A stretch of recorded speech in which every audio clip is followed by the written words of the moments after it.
ಅಪ್ರಾಪ್ತ ಬಾಲಕಿ ಮೇಲೆ ಅತ್ಯಾಚಾರವೆಸಗಿದ್ದ ಆರೋಪ ಸಾಬೀತಾದ ಹಿನ್ನೆಲೆ ದುಷ್ಕೃತ್ಯವೆಸಗಿದಾತನಿಗೆ ನಗರದ 3ನೇ ಹೆಚ್ಚುವರಿ ಜಿಲ್ಲಾ ಮತ್ತು ಸೆಷನ್ ನ್ಯಾಯಾಲಯವು ದಂಡ ಸಹಿತ 20 ವರ್ಷಗಳ ಕಠಿಣ ಸಜೆಯನ್ನ ವಿಧಿಸಿದೆ.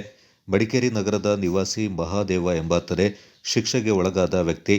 ಪ್ರಕರಣದ ವಿಚಾರಣೆ ನಡೆಸಿದ ಇಲ್ಲಿನ 3ನೇ ಹೆಚ್ಚುವರಿ ಜಿಲ್ಲಾ ಮತ್ತು ಸತ್ರ ನ್ಯಾಯಾಧೀಶ ಸುರೇಂದ್ರ ಜಿ ಅವರು ಆರೋಪ ಸಾಬೀತಾದ ಹಿನ್ನೆಲೆ ಮಹಾದೇವನಿಗೆ ಅತ್ಯಾಚಾರ ಅಪರಾಧಕ್ಕೆ ಪೋಕ್ಸೋ ಕಾಯ್ದೆ ಅಡಿಯಲ್ಲಿ ಕಠಿಣ ಸಜೆ ಮತ್ತು 20,000 ದಂಡವನ್ನು ವಿಧಿಸಿದ್ದಾರೆ.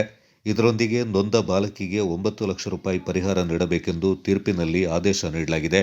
ತಂದೆ ತಾಯಿಯನ್ನ ಕಳ್ಕೊಂಡಿದ್ದ ಅಪ್ರಾಪ್ತ ಬಾಲಕಿಯ ಮೇಲೆ ಮಹಾದೇವ ಲೈಂಗಿಕ ದೌರ್ಜನ್ಯ ಎಸಗಿದ ಆರೋಪದಡಿ ಪ್ರಕರಣ ದಾಖಲಾಗಿತ್ತು. ಕೊಡಗು ಮಹಿಳಾ ಪೊಲೀಸ್ ಠಾಣೆಯ ಪೊಲೀಸ್ ನಿರೀಕ್ಷಕ ಮಂಜುನಾಥ್ ಹೆಚ್ಎಂ ಅವರು ತನಿಖೆಯನ್ನ ನಡೆಸಿ ಆರೋಪಿಯ ವಿರುದ್ಧ ಭಾರತೀಯ ನ್ಯಾಯ ಸಂಹಿತೆ ಮತ್ತು ಪೋಕ್ಸೋ ಕಾಯ್ದೆ ಅಡಿ ದೋಷಾರೋಪಣಾ ಪತ್ರವನ್ನು ನ್ಯಾಯಾಲಯಕ್ಕೆ ಸಲ್ಲಿಸಿದ್ರು. ಈ ಬಗ್ಗೆ ವಿಚಾರಣೆ ನಡೆದು ಇದೀಗ ತೀರ್ಪು ಹೊರಬಿದ್ದಿದೆ.